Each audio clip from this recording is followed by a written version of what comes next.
안녕하세요. 윤명철 교수의 역사대학입니다. 오늘은 지난 시간에 이어서 고조선의 지표 유물이죠. 고조선의 기원을 알 수도 있습니다. 비파형 동검에 관해서 말씀을 드리죠. 첫 번째 시간은 비파형 동검의 기원, 그리고 그것에 담긴 사상을 말씀드렸습니다. 제가 그때도 한번 말씀드렸는데요. 이것은 분명히 가설적 성격이 강하고요. 실질적으로 사상이나 미학 같은 경우는 판단자의 주관이 많이 작동을 합니다. 그래서 다소 무리가 있을지 모르겠지만 고조선의 사상, 고조선의 생활, 고조선의 세계관 이런 것을 아는 것은 중요하거든요.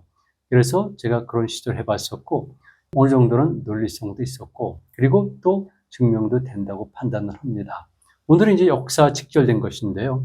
그렇다면 비파형 동검, 그 고조선식 동검은 누가 그리고 어디서 만들었고 어디까지 퍼졌을까? 이거는 다시 말씀드려서 고조선 문화권 또는 고조선 문명권 또는 고조선이라는 나라의 주체에 관한 이야기고요. 그 다음에 실질적인 중심 영토에 관한 문제이고 또 그들이 얼마나 영토 영역이 확장됐을까 이런 것들을 살펴볼 수 있는 겁니다. 그리고 또 한 가지가 있습니다. 도대체 어떤 기술로 만들었을까? 왜 그런 기술을 사용했을까? 아주 고도의 기술이죠. 그리고 이런 비파형 동검은 고조선 사회에서 또는 동아시아 사회에서 그리고 지금까지 어떤 역할을 하고 있을까? 이런 얘기입니다. 말씀드렸죠? 이 세상에서 가장 신비스럽고 가장 독특하고 가장 기하학적이고 가장 아름다운 신검이죠. 엑스칼리버보다 더한 신검. 이게 바로 비파형 동검입니다. 어떤 사람들은 악기 같다고 그러기 때문에 비파형 동검이라고 부르고요. 제가 보기엔 꽃봉오리 같습니다. 그런가 하면 나뭇잎 같기도 하고요.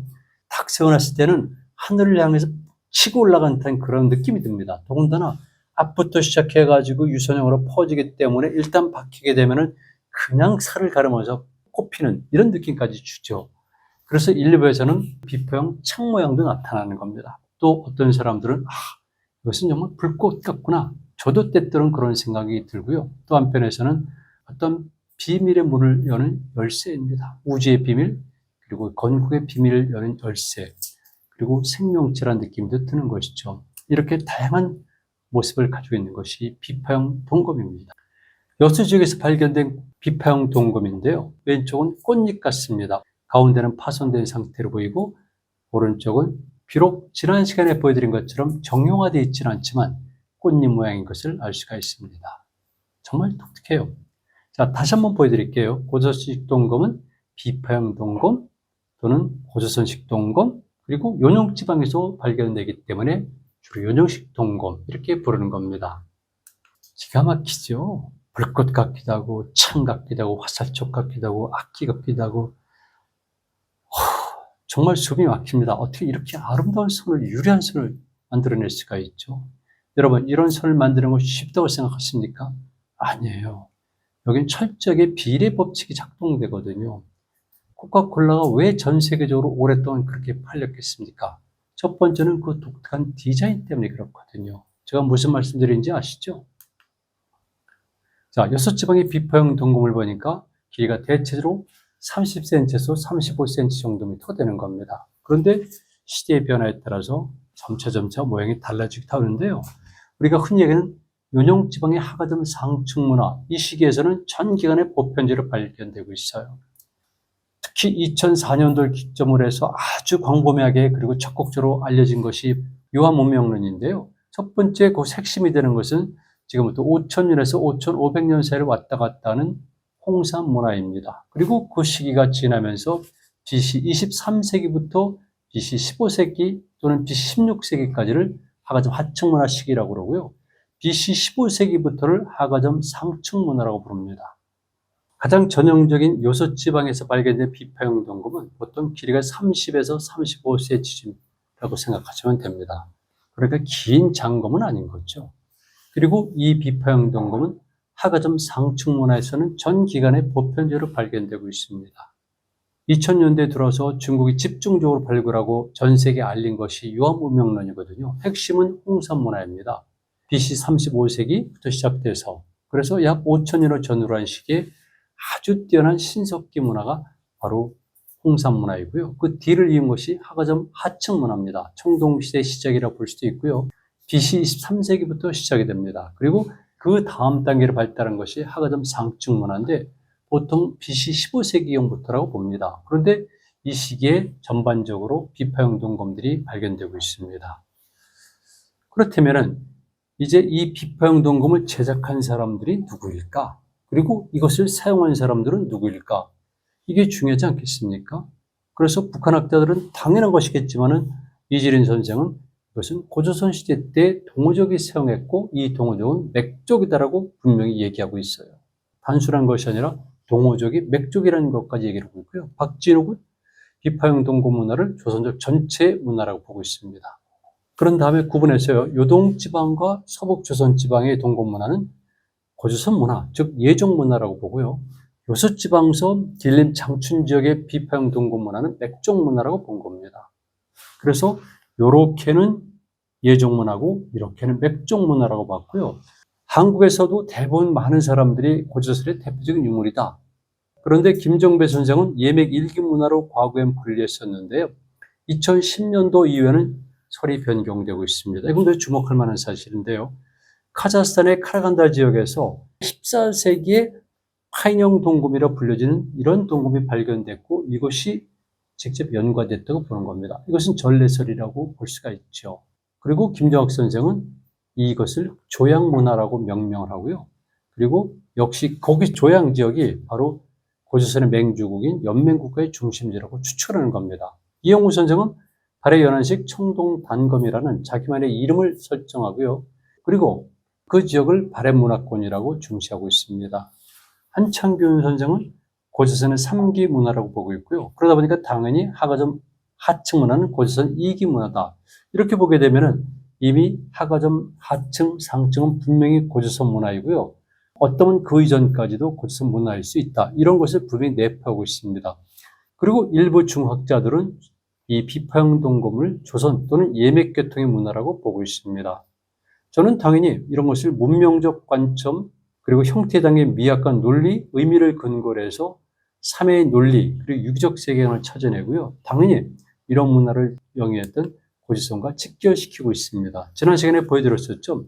가장 아름답고 대표적인 바로 비파형 동검입니다.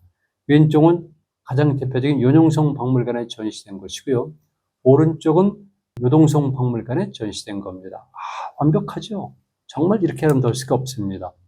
그리고 또 이런 동검도 보이는데 이렇게 조립식으로 되어 있다는 것 지난 시간에 보셨죠? 얼마나 기가 막히게 정교하고 아름답습니까? 조립식으로 되어 있다는 것을 확연히 알 수가 있죠. 그렇다면 이 비파형 동검은 언제부터 만들어졌을까? 그리고 이것은 고조선의 건국과는 어떤 연관성이 있을까? 이게 핵심이지 않습니까? 늘 그렇듯이 한 집단의 시원 기원의 문제는 정말 중요하고요.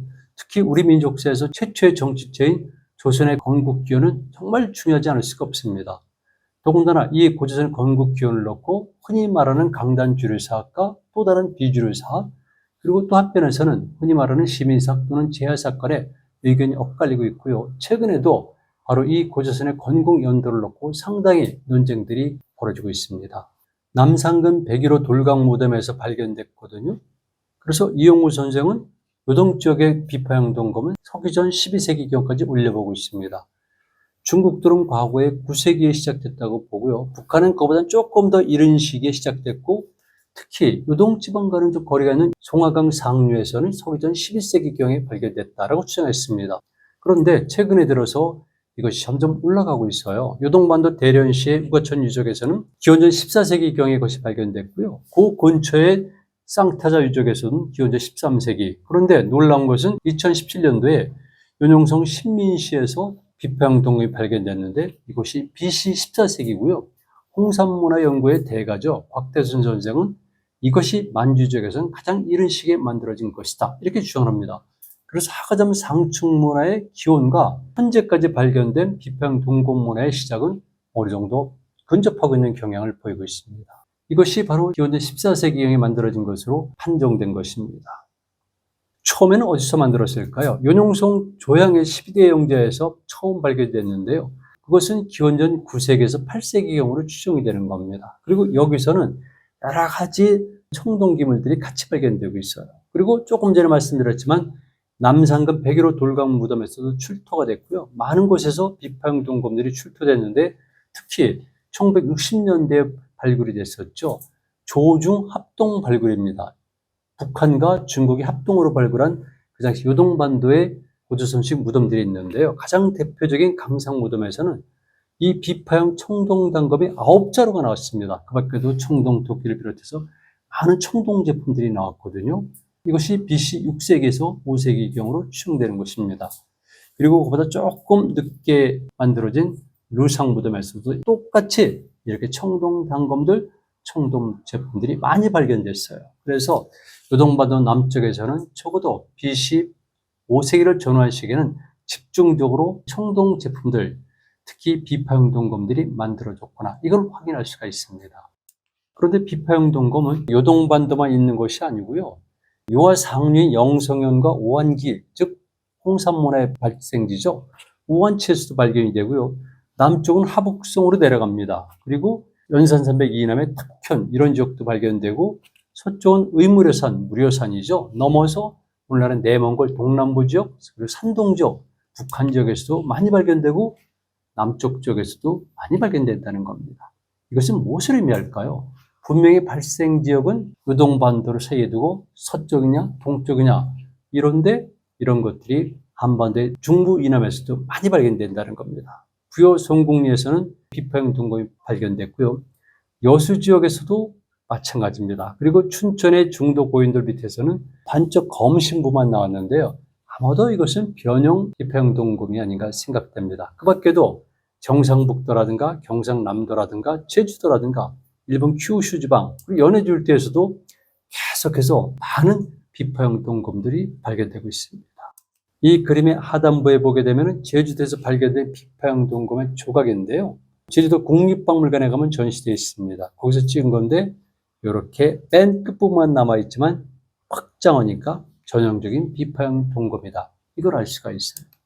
여수 지역에서 발견된 것들이죠. 전반적으로 보니까 이렇게 고인돌 무덤과 함께 특히 비파형 동검이 분포된 범위를 알 수가 있습니다. 그렇다면 고조선의 영토 플러스 영역 플러스 영향권 또는 생활권은 이렇게 광범위한 범주에 있구나. 이걸 알 수가 있습니다. 고인돌뿐만 아니라 비파형 동검들도 그리고 이것이 중복되는 지역은 당연히 고조선 원조선의 활동 범위인 것이죠. 일본에서 발견된 것이죠. 이것은 제가 독대 영유권을 주장하는 신만회원의 이즈모 박물관에서 찍은 겁니다. 전형적인 비파형 동검입니다. 그래서 분포들 비교하니까 역시 비파형 동검 문화가 발원했다. 그리고 중심지다. 이것은 현재까지는 요동적으로 보는데요. 그러나 발견은 여수지방에서 더 많이 됐습니다. 그리고 더 정형화된 형태가 발견되고 있습니다. 그래서 학자들이 많이 고심을 하는데요. 이유는 아직까지는 요와 하루의 동쪽 유역은 잘 발견이 안 됐다. 왜냐하면 지형 자체가 그렇기 때문에 발견이 안 됐지만 앞으로 더 발견될 가능성이 있다. 이렇게 주장을 하는 겁니다. 그렇다면 북한은 어떤 식으로 비파형 동검을 보고 있을까요? 당연히 북한은 고조선 계승성을 확실히 주장하지 않습니까? 그래서 요동지방에 있는 비파형 동검을 나름대로 분석을 했어요. 그래서 비파형 동검의 자료를 보니까 다양한 무늬들이 있는데 그 무늬들이 신석기 시대의 빗살무늬 토기에서 발견된 것과 똑같다. 이렇게 보는 겁니다. 굉장히 탁월한 분석이죠. 이런 아주 예리한 눈길과 함께 분석 방법이 필요합니다. 그래서 비파형 동검은 신석기 문화를 계승했구나. 이걸 알 수가 있고요. 또 다른 관점에서 해석을 합니다. 황해북도 연탄군의 오동리 10호 고인돌이거든요. 거기서 돌로 만든 단검이 발견됐는데 이것은 결국은 비파형 단검의 특징을 가지고 있다. 결과적으로 신석기 시대의 돌로 만든 단검, 마제석검이죠. 이것이 그대로 계승되면서 비파형 단검으로 발전했다. 또 한 번 고조선 계승성을 주장하고 있는 것입니다. 그리고 기타, 그 당시 고조선의 청동 유물에 새겨져 있는 여러 가지 문양을 비교하면서 신석기대를 계승했다는 것을 꾸준히 주장하고 있어요. 자, 다시 한번 볼까요? 이게 오동리 고인돌 31호 고분입니다. 여기서 발견된 돌로 만든 석검들을 보니까 이것이 비파형 동검으로 발전했구나. 그리고 묵방리 고인돌에서 발견된 간 돌검을 제시했는데 이것이 비파형 동검으로 발전했다라고 주장하지만 역시 형태는 많은 차이가 있죠. 비파형 동검은 정말 지구상에서 하나밖에 없는 보물 같습니다. 충남 지역에서 발견된 간 돌검들인데 점차 비파형 동검과 비슷해지는 것을 우리가 확인할 수 있습니다. 그 밖에도 북한은 이렇게 많은 부분들을 통해서 역시 신석기 시대와 비파형동검은 문화적으로 계승성이 있구나 이렇게 주장을 하고 많은 예를 들고 있습니다. 한경 남도 지역에서도 많은 청동 제품들이 발견되거든요. 근데 여기서 발견된 것들이 보니까 제가 지난번에 한번 보여드렸었는데요. 우리가 말하는 비파형 동검이 확실히 우리 것이라는 것을 입증하기 위해서 또 비교해봤습니다. 왼쪽은 바로 북방 유목문화들이죠. 초원에서 활동했던 북방 유목문화인들이 가졌던 청동칼인데 이것은 통짜로 되어 있고요. 확실히 다릅니다. 그리고 오른쪽은 중국 지역에서 사용됐던 청동칼인데 역시 비파형 동검과는 전혀 다르죠. 모든 면에서 다르답니다. 형식도, 그 다음에 조립식이란 것도, 문양도, 그리고 전체적인 틀도 모든 면에서 이 비파형 동검은 그들과 다르기 때문에 당연히 유일한 정치체인 조선의 지표유물이라고 볼 수가 있는 것입니다. 제가 이제 결론을 내리는데요. 요서 지방에는 하가점 상층 문화가 있고 하가점 상층 문화의 전 기간 동안 비파형 동검 문화가 발달했다. 그렇다면 비파형 동검 문화와 하가점 상층 문화는 뭔가 연관성 있다. 이렇게 볼 수가 있는 것이죠. 뿐만이 아니라 북한의 주장이지만은 그 이전에 있었던 토기들에서 보여지는 이런 문양들과 비파형 동검에서 보여지는 이런 문양들은 거의 비슷하기 때문에 하나의 문화에서 또는 같은 기원에서 파생한 문화일 것이다. 이렇게 보고 있는 겁니다. 대부분의 한국학자들은 비파형 동검 문화는 요송지방과 요서지방의 주민들이 제작한 것이다 라고 주장하고 있고요. 그러나 언제 어느 지역에서 먼저 발생했는가 이런 것들은 아직까지 판단을 유보한 상태입니다. 그리고 더 중요한 사실은 이 비파형 동검은 요서지방과 노동지방과 남만일대뿐만 아니라 한반도 전역에서 발견이 된다는 것이죠. 그렇다면 모든 것을 놓고 볼 때 역시 비파형 동검은 우리 고조선의 전형적인 지표유물이다 알 수가 있습니다. 그리고 비파형 동검이 사라지면서 세형 동검이 나타나는데 이것은 가는 형태이고 모양은 비파형 동검에 비해서 아름답지 않고 형태가 정형화되어 있지 않고 그리고 의미를 덜 담고 있습니다. 이런 것들이 그대로 계승됐기 때문에 우리는 그 전에 완벽한 형태였던 비파형 동검은 바로 조선의 지표유물이었었다. 이걸 알 수가 있는 거죠. 그렇다면은 결과적으로 조선의 건국연대는 저는 신화적 시간, 고고학적 시간, 문헌적 시간 이렇게 구분한 다음에 통틀어서 역사적 시간이라고 규정을 하는데요. 현재까지를 놓고 볼 때는 만약에 고인들의 제작 연도를 기준으로 한다면 BC 20세기를 넘어갈 수가 있고요. 그리고 비파형 동검을 기준으로 한다면 당연한 것이겠지만 현재까지는 BC 14세기이고 그리고 더 오래된 것이 발견될 가능성도 크다는 겁니다. 그래서 저는 고조선 또는 원조선 그랬을 경우에는 적어도 유만조선이 한나라군에게 멸망할 때까지 장관 기간 동안에 어느 한 지역이 아니라 여러 지역에서 많이 활동을 했고 중심부도 이동을 했고 그리고 당연한 것이겠지만 각 시대마다 그 문화의 주체도 조금씩 성격이 다르지 않았을까 이런 판단을 하고 있습니다. 그런 의미에서 볼 때 비파형 동검은 어쩌면은 원조선의 제2기에 해당하는 그 시대에 시작됐던 전형적인 지표유물이 아닐까 이런 생각을 해봅니다.